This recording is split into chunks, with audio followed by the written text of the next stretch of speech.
Dragonlance, Shadow of the Dragon Queen, como fazer uma guerra de dragão. How did you go about capturing a dragon war in D&D and like in this adventure? Because dragons are always scary, but they're probably a bit scarier when you have no frame of reference. Like multiple generations of people have not seen a dragon. Absolutely. So we handle it in a few different ways. Folks who like dragons are going to get more than their fill in this.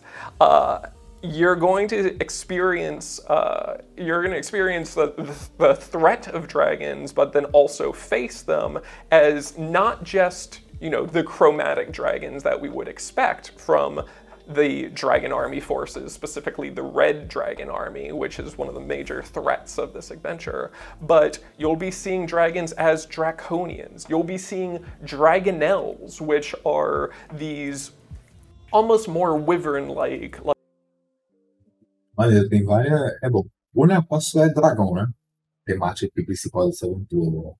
E no outro vídeo que eles falam sobre a Mate, né? Fala que os exemplos dela englobam os vários tipos de dragões cromáticos, né? E um dos principais exércitos dela, as maiores ameaças dessa aventura, são os dragões vermelhos, né? O exército do dragão vermelho. Aí tem as criaturas novas aqui, né? Como os próprios Draconianos aqui, né? Que eu mostrei aqui. E também essa criatura chamada Dragonelle, que é mais um wyvern, né? Almost more wyvern-like, like smaller, less intelligent, quicker, but also ready to serve as mounts, sorts of draconic steeds. And then as you start progressing in level, you'll run into true dragons for the first time, chromatic dragons, particularly the forces of the Dragon Queens, which are predominantly red dragons, but blue dragons, black dragons, a whole variety. And some of the first times that you encounter them, it will just be like, is this a dragon? Is this something else? Like, is this just a legend? But then when they finally get revealed, they're coming to the battlefield with their full powers, and it has the potential to be a really dramatic moment. É interessante. Então falando aqui que vai ter mais momentos que você vai estar duvidando sobre o retorno da Rainha Dragão, se de fato os dragões estão aparecendo, né? Até chegar o momento que a força completa do exército dela vai estar aparecendo, todo mundo vai estar, sem dúvida nenhuma, enfrentando esse exército. The D&D movie in particular reminded me of like how horrifying dragon attacks can be, because it's the first time you see a black dragon strafe an army. Yeah. And, fire is always upsetting, but acid is like, oh. Oh, absolutely. Yeah, so that changing of the battlefield and that environment has got to be pretty strange. Yes. Assim, eu tava pensando, o Todd Kendrick tá falando aí que, tipo, eu lembrei aqui do filme de D&D, que parece dragões. Aí eu imaginei o filme velho lá de D&D, né, no anterior, né, sei lá de que ano que é 2000 e pouco, né, eu acho. Eu revi o filme, né, nunca tinha visto completamente, né, e, tipo, cara, é muito ruim, né, muito ruim. Tem uns velhos aí que defendem que é excelente o filme, enfim. E lá tem dragão pra cacete já, né? Chega um momento lá no finalzinho do filme, lá no clima, que tem dragão pra todo lado, né? Mó destruição, né? Mas acho que a melhor representação do de dragão assim, dentro do filme de D&D é desse filme novo que vai sair aí, né? Em março de 2023, né? E no trailer aparece o dragão vermelho cuspindo ácido, né? Acabando com o exército rapidinho, né? Agora você imagina um exército disso, né?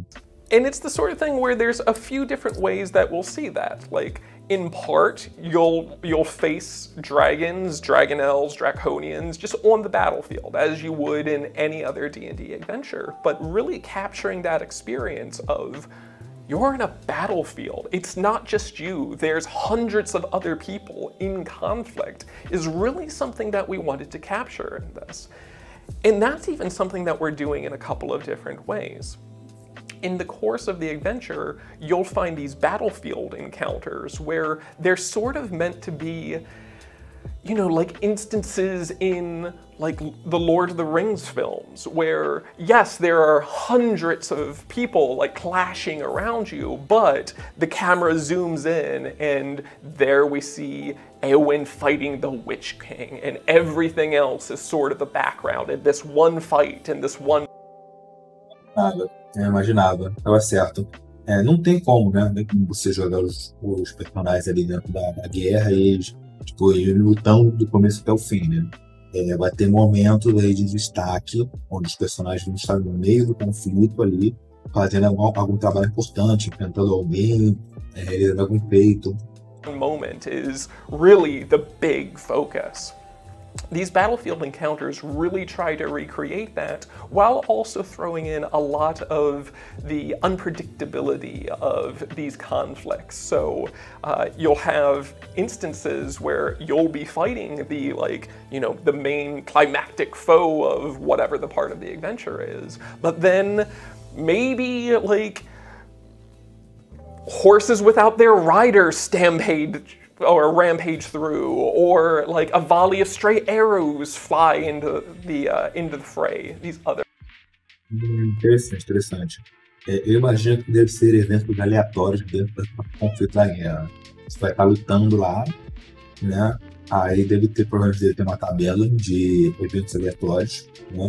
E tá falando, de repente tem um estampido de cavalos sem o cavaleiro em cima, que podem tentar atropelar os personagens.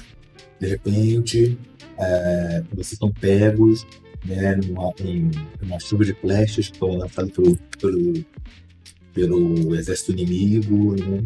Aí rola alguma coisa aí, né? Deve ser um negócio assim. Interessante. Cada vez que eu tô vendo mais conteúdo sobre essa aventura, eu tô mais interessado no Mestre.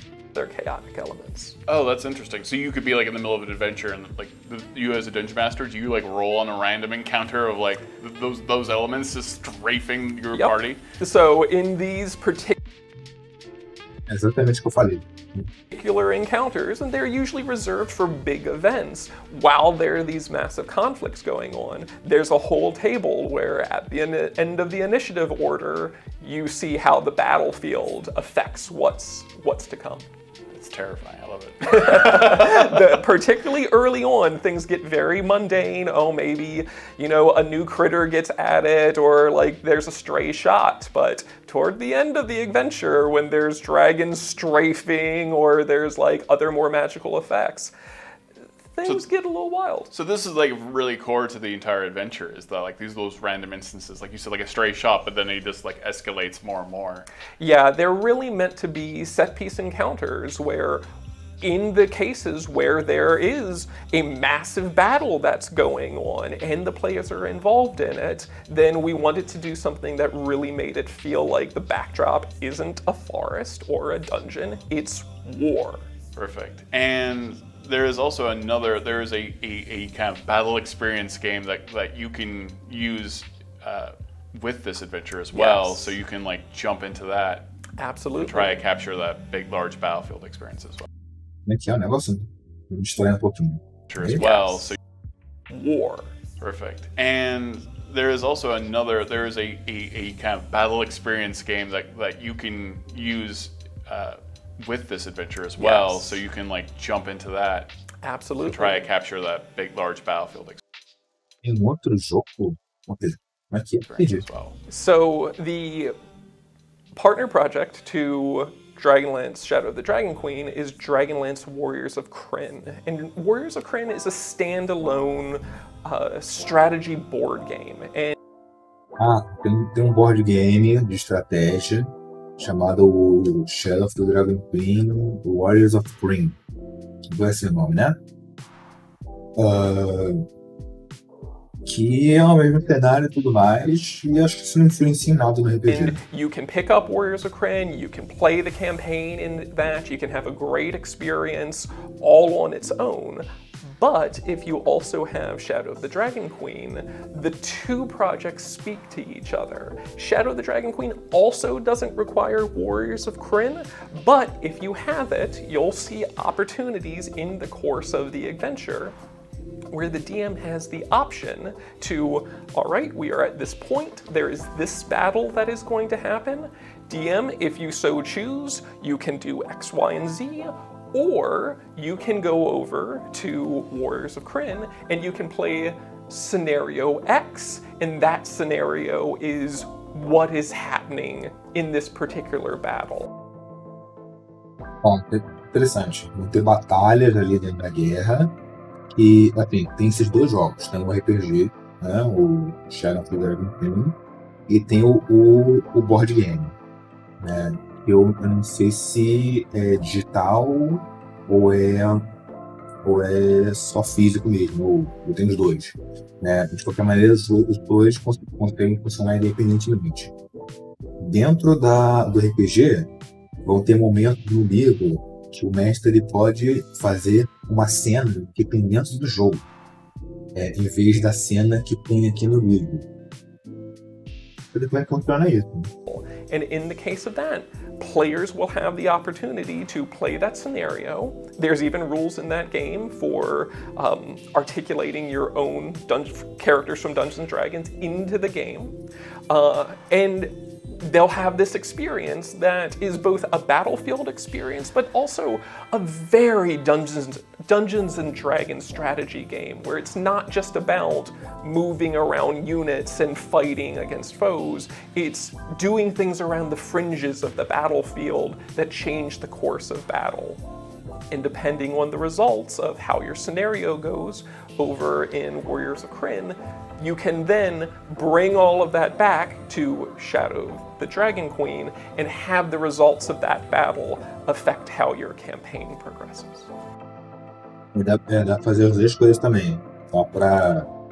Dá pra você pegar o que tá acontecendo no jogo, tabletop, e de board game, e colocar dentro do seu RPG ali no livro, né, onde todos estão jogando. Mas que eu fiquei muito interessado, falei, como é que vai funcionar essa dinâmica? Eu, tipo, como é que eu vou funcionar isso? Eu teria que ver como é que é na prática, bicho. É na prática mesmo.